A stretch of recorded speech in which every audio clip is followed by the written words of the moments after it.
देव्यात.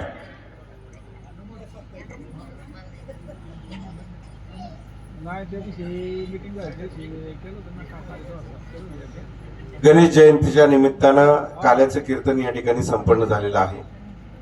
आज देखील आपली माता वस्ती असेल किंवा टावरेवाडी असेल किंवा हिंगेमाळा असेल अनेक ठिकाणी कार्यक्रम आहेत आणि लग्नाची थीम देखील मोठी आहे. त्याच्यामुळे आमची थोडीशी धावपळ होते, परंतु नेहमी मी या ठिकाणी येत असतो.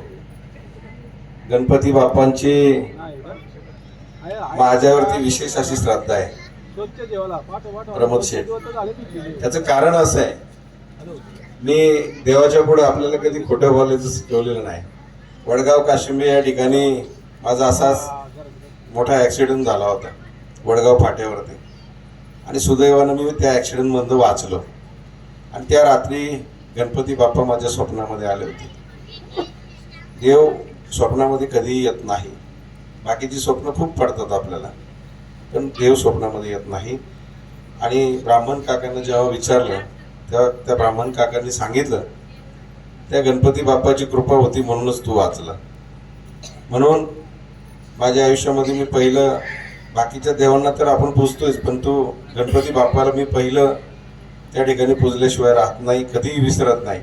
आणि माझं लग्न देखील ओझरला गणपती बाप्पांच्या मंदिरामध्ये त्या ठिकाणी झालेलं आहे. त्यामुळं माझं आणि गणपती बाप्पांचं कनेक्शन फार जवळचं आहे. आणि ती बुद्धीची देवता आहे, तो विघ्नहर्ता आहे, तो आपल्या सगळ्यांचं रक्षण करणार आहे. आणि शुभ कार्य कुठलंही असू द्या, आपण पहिलं गणपती बाप्पांची पूजा करतो आणि मग कुठलंही शुभ कार्य त्या ठिकाणी करत असतो. आपण सर्व शेतकरी मंडळी आहात, काबाड कष्ट करणारी मंडळी आहात. माझ्या गळ्यात देखील वारकऱ्याचंच उपरणं आहे. वारकरी तोच शेतकरी आहे आणि शेतकरी तोच वारकरी आहे. परंतु आज शेतकऱ्याची अवस्था अत्यंत दयनीय आहे. आपल्याला सांगताही येत नाही आणि सहनही होत नाही अशी आपली अवस्था आहे. आणि म्हणून ही शेतकऱ्याची लढाई सातत्यानं आम्ही त्या ठिकाणी लढत आहोत. मी या निमित्तानं आपण सगळ्यांनी आम्हाला बोलवलं, मी एवढंच सांगेन की गणराया आपल्याला सुबुद्धी देव आणि आपल्या सगळ्यांचा आशीर्वाद माझ्या पाठीशी राहो. खास करून आमच्या माई माऊले देखील या ठिकाणी आहेत. त्यांना देखील पाठी उठल्यापासून खूप काबाड कष्ट या ठिकाणी करावं लागते आपल्या लेकरा बाळांचं भविष्य घडावं. म्हणून तुम्ही देखील खूप राबत असता, कष्ट करत असता, परंतु अनेक वेळा आपल्या पदरी निराशाच येत असते. म्हणून आम्ही देखील आमचं आयुष्य त्या ठिकाणी पणाला लावले.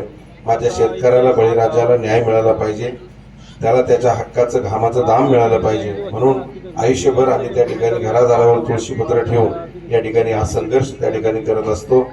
आणि म्हणून या ठिकाणी निवडणूक राजकारण हा आमच्या दृष्टीने दुय्यम पार्ट आहे.